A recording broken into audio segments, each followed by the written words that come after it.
Hey everyone, Regal Reviews here. It is Wednesday. So, to recap on tonight's episode, it didn't have any flashbacks into the past, which was a nice change. But there was definitely a lot going on this episode. As we saw from last week, Snow and David are in this new curse, so whenever one's awake, the one's asleep. So basically, Snow's awake during the day and David's awake at night, do his sheriff stuff and take care of Neil. And they write notes to each other, like saying, are we going to get through this? And he said, don't worry, I love you, I miss you, and all stuff like that. So they're dealing with that.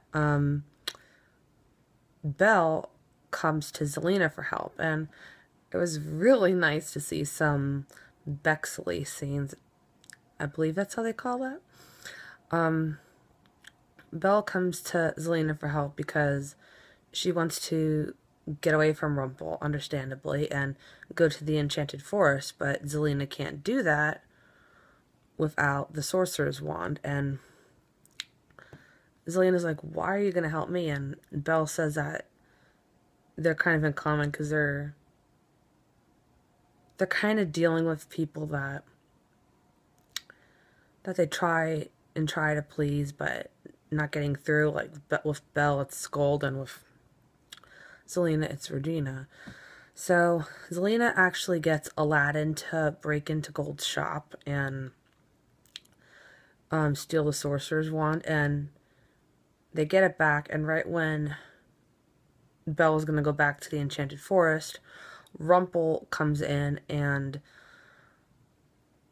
I believe he puts the magic cuff on Belle. So in his words, he said that, so no matter where you go, I'll always find you. And like, I can't believe this. Like, Rumple claims that he loves Belle, but this is like outright abusive. I mean, it's just wow.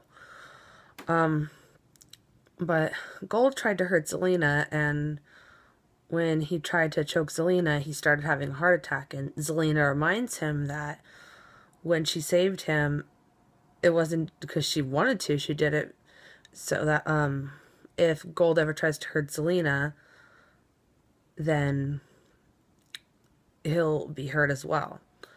So Rumple tries to figure out a loophole, and he does. He asks the Queen how far is she willing to go, and Gold says that she has to kill Zelena, and the look on the Queen's face was priceless. Like, that she's, even without her heart, has this relationship with Zelena. I mean, even Snow said it herself back in season 3 that even without her heart, Regina loves deeply, and I believe that about the Queen. I believe she loves and cares about Zelena deeply, and she doesn't want to harm her.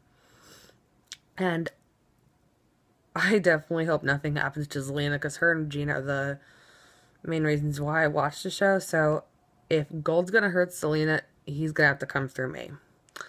So Henry is dealing with something tonight. He's dealing with the homecoming dance, and he's nervous about going with Violet, and he's kind of nervous because she's kind of been blowing him off. And apparently they had a John Hughes movie night. They watched The Breakfast Club and 16 Candles, both great movies. I'm more of a Breakfast Club person myself.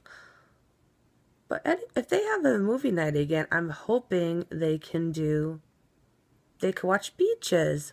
That would be a nice little add in there, because Barbara Hershey played his grandmother Cora, and Barbara Hershey was in the classic 80s movie Beaches.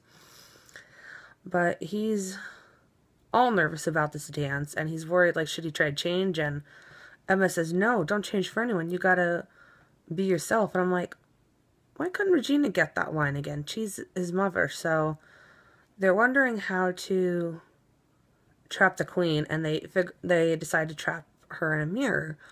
Well, the Queen ends up trapping them instead, and Emma and Regina are trying to figure out how to get out of this mirror, and they realize that somebody else is there with them. And I thought, oh, is this how they're going to bring Robin Hood back? But I'm like, no, I don't know how he'd get in the mirror. And it was actually the dragon that we saw in previous episodes, who I still have a hunch is actually Mushu. But he also gave a clue to who he is because he said he lost his daughter once. So I'm wondering if he's Mulan's father, but he can turn into Mushu. But anyway, he says that he's been trying to put this mirror together, and they have to figure it out to, like, rebuild the mirror, I guess. So it was actually kind of reminded me of Survivor Challenge, like to have to get the puzzle pieces together in a certain amount of time. They're trying to get the pieces together and try to contact Henry, because Henry is like the only person that can get through to them. And the Queen is passing off as Regina and helping Henry get ready for his dance and giving him some pointers that, you know, he could be king one day, but you have to, like, hold yourself to high standards. You have to be basically confident in yourself. And the Queen kind of shot herself in the foot because she said to Henry to watch her posture. That means everything. And right away, Henry knew who she was. So he goes down to Regina's vault and he tries to figure out a way to get him out of the mirror. But the Queen follows him and says that the only way to destroy them is to destroy the dragon's heart. So she's trying to make Henry's heart turn dark so they'll be alike and have something in common. And what I didn't like is that Henry made some comment about saying that if you kill Regina, you'll die too. I'm like, that's not Regina, that's your mom. Like, why can't Henry say if you kill my mom, you'll die too? I just don't understand that. And the Queen actually made a point before she trapped Emma and Regina in the vault, when she said that you and Emma have been fighting with each other for so many years to be Henry's parent, but none of you got anywhere. And I kind of agree with her on that, because Regina's been fighting with Emma for so many years to prove to her and prove to Henry that she's the real mother, but she's basically gotten nowhere and is, like, tossed to the side. So Henry actually comes up with a creative way to let them out of the mirror. He was, what it looks like, he was about to destroy the heart with this hammer thing, but he actually smashes the mirror and releases them. So I thought that was a very creative way how he actually got them out. And the Queen was disappointed that Henry, I guess in her words, rebelled against her. And I don't know what she was going to do. She was about ready to, like, force him to make a decision, but Hook comes from behind and tells the Queen that she needs to go for right now, basically.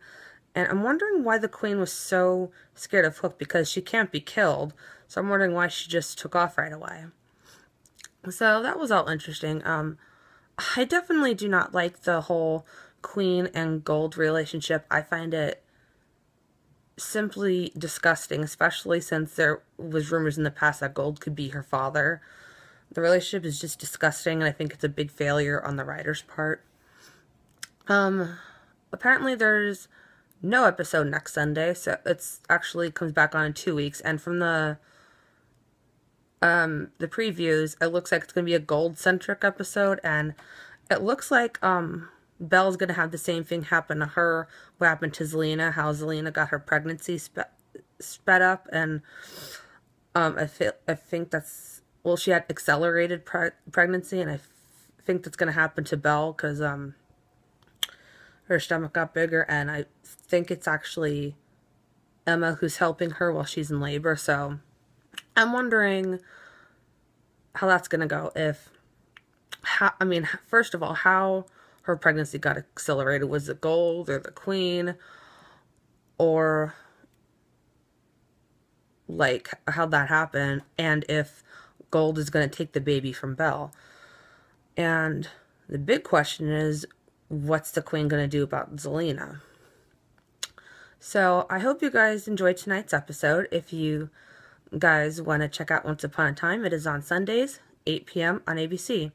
I hope you enjoyed my Once Upon a Time recap, and until next time, stay regal.